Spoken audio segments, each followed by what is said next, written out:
दोस्तों नमस्कार। एक बार पुनः स्वागत है आपका हमारे चैनल NCERT सॉल्यूशन 99 पर। दोस्तों हमें आशा है आप अच्छे होंगे, स्वस्थ होंगे और आपकी पढ़ाई अच्छे से चल रही होगी।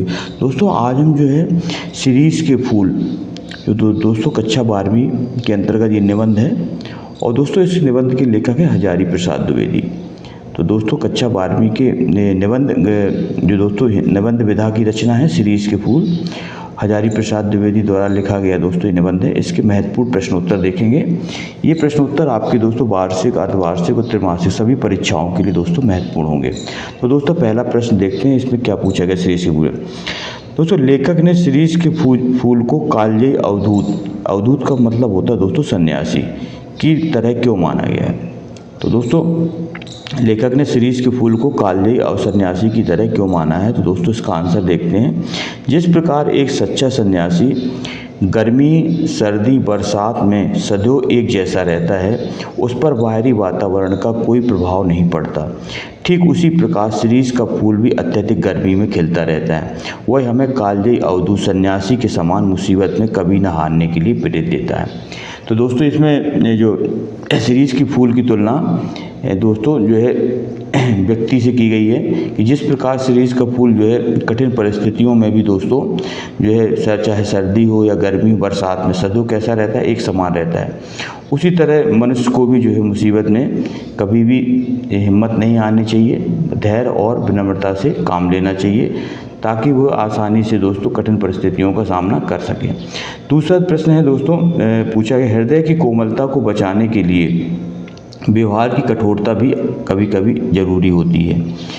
तो दोस्तों इसमें बताना क्या इसका अर्थ क्या है। तो दोस्तों हृदय की जिस प्रकार पिता अपने बच्चे के साथ सख्ती से पेश आता है परंतु अंदर से अपने बच्चे को बहुत प्रेम करता है, ठीक उसी प्रकार सीरीज के फूल तो बहुत कोमल होते हैं लेकिन इनका फल जो है बाहर से बहुत कठोर होता है।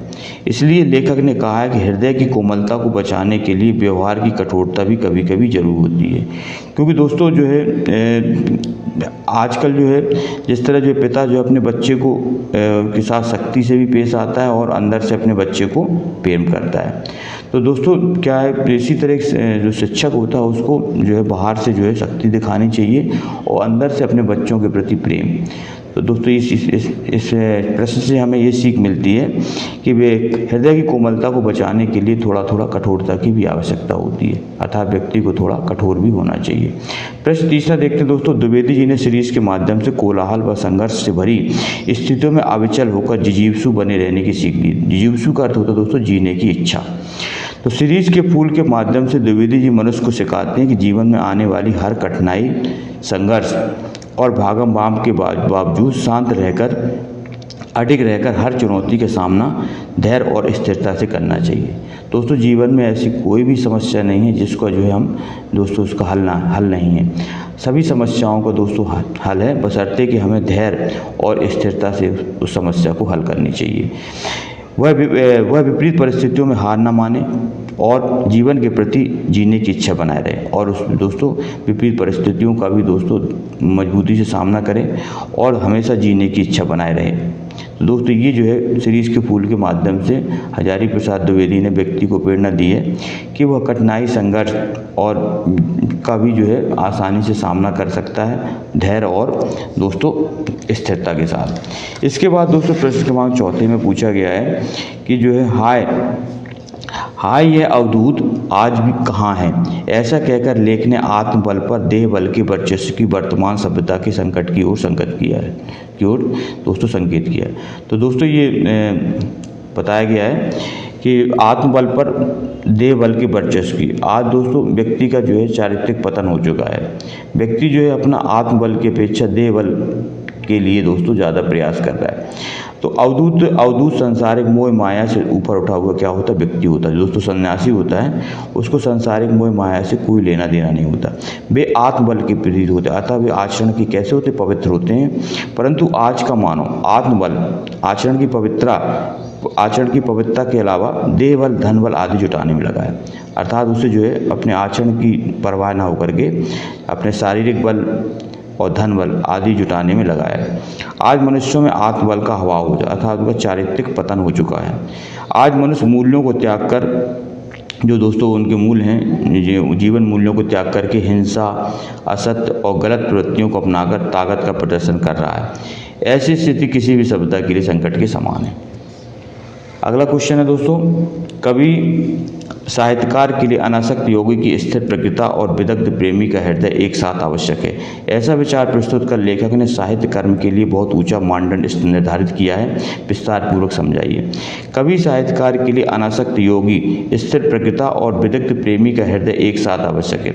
छंद आज दोस्तों ये थोड़ी संस्कृत निष्ठ भाषा का प्रयोग करते थे हजारी प्रसाद द्विवेदी, इसलिए दोस्तों इनकी भाषा में थोड़ा कठिनाई में समझ होती है, आसानी से समझ में नहीं आती दोस्तों ये भाषा। छंद आदि विचार में कोई भी लिख सकता है, लेकिन उसका अर्थ ये नहीं कि वह एक महान कवि है। कवि को वज्र के समान कठोर और फूल की तरह कोमल दोनों प्रवृत्ति का होना चाहिए। तो दोस्तों कवि की विशेषता बताइए कि अनासक्त योगी की स्थिर प्रकृता और विदग्ध प्रेमी का हृदय दोनों आवश्यक है। अर्थात जो है एक महान कवि को वज्र के समान कठोर और फूल की तरह कोमल दोनों के गुण होना चाहिए। तो दोस्तों ये उसकी विशेषता बताइए। तो एक कवि में दोनों के गुण कठोर और कोमल दोनों होना चाहिए। अगला प्रश्न है दोस्तों, सर्वग्रासी काल की मार से बचने के लिए वही दीर्घजीवी हो सकता है जो अपने व्यवहार की जड़ता छोड़कर नित्य बदल रही परिस्थितियों में निरंतर अपनी गतिशीलता बनाए रहे। पाठ के लेखक के आधार पर स्पष्ट करें। तो दोस्तों इस प्रश्न के माध्यम से हजारी प्रसाद द्विवेदी कि मनुष्य को चाहिए कि वह समय को स्वयं को बदले और परिस्थितियों के साथ ढाल सके, क्योंकि दोस्तों हर व्यक्ति को परिस्थिति के अनुसार अपने को ढाल लेना चाहिए। मोबाइल भी दोस्तों हर 3 महीने में अपडेट मांगता है, इसी तरह व्यक्ति को भी परिस्थिति के साथ अपने आप को ढाल लेना चाहिए। जो मनुष्य दुख सुख दुख निराशा आशा से अनासक्त होकर अपना जीवन करता है वही प्रतिकूल परिस्थितियों में वो अनुकूल बना लेता है। कितनी सी विपरीत से विपरीत परिस्थितियाँ हों दोस्तों वो अब सब उसको अनुकूल बना लेता है, वह दीर्घजीवी होता है और लंबे समय तक जीता है। शीरीष का वृक्ष और गांधी जी दोनों अपनी विपरीत परिस्थितियों के सामने जड़ होकर नष्ट नहीं हुए, बल्कि उन्हीं भीषण परिस्थितियों को अपने अनुकूल बनाकर जीवन में सरस रह सके। तो दोस्तों यहाँ पर जो है इनका जो हजारी प्रसाद द्विवेदी ने शीरीष के फूल के माध्यम से लोगों को अपने जीवन में परिस्थितियों का धैर्यता और स्थिरता के साथ सामना करना चाहिए। और दोस्तों सुख दुख आशा निराशा ये जीवन के पहलू हैं, इनसे जो है घबराना नहीं चाहिए, क्योंकि समय दोस्तों सबका बदलता है, हर व्यक्ति का समय बदलता है। इसलिए दोस्तों परिस्थितियों का धैर्यता और स्थिरता से सामना करना चाहिए और समय के साथ अपने को परिस्थिति के अनुसार ढाल लेना चाहिए, क्योंकि विपरीत परिस्थितियों के सामने जड़ होकर नष्ट नहीं हुई, बल्कि उन्हीं भीषण परिस्थितियों अनुकूल बनाकर जीवन रहे। क्योंकि इन्होंने भी दोस्तों गांधी जी और जो है शीरीष का वृक्ष और गांधी जी दोनों ने भी अपनी विपरीत परिस्थितियों में सामने होकर जड़ होकर नष्ट नहीं हुए, अर्थात निर्जीव नहीं हुए, बल्कि भीषण परिस्थितियों में भी अपने को अनुकूल बनाकर परिस्थितियों के अनुकूल बनाकर जीवन में सरस रह सके।